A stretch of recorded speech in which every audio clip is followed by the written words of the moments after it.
বিশিষ্ট শিশু সাহিত্যিক ও কবি ভবানীপ্রসাদ মজুমদারের লেখা একটি বিখ্যাত ছোটদের ছড়া আজ আমি পাঠ করে শোনাব।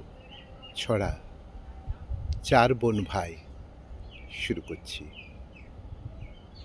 সরস্বতী বললে হেসেই, দেখ রে দিদি লক্ষ্মী, মর্তের সব ছেলে মেয়েদের আমার পূজার ঝুঁকি। লক্ষ্মী বলেন, আসল কারণ জানেও না কাকপক্ষী। পাশ করবার আশায় সবাই পোহায় এতই ঝক্কি। মর্তে এলেই লক্ষ্মী সুরো ধরে আজব বায়না।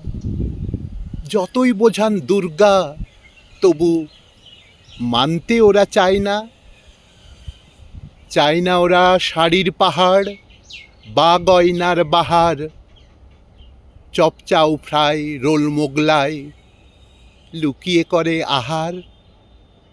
সরস্বতী বললে, মাগো বিগ বাজারে যাব। কার্তিক বললে, প্যান্টালুনে আমার জিনিস পাবো। গণেশ বলে, বারমুডা চাই, কোথায় পাবো কেতো। লক্ষ্মী বলে, কিনবো টুপাট, অ্যাড্রেসটা দে তো। পুজোর কদিন চলল ওদের কেনাকাটার বহর। চার বোন ভাই ব্যস্ত সদাই, ফেলল চষেই শহর। এই সব ড্রেস মেটেরিয়ালস স্বর্গে নিয়ে গিয়ে নতুন ফ্যাশন করবে শুরু। সব যাবে চমকিয়ে, নতুন ফ্যাশন করবে শুরু।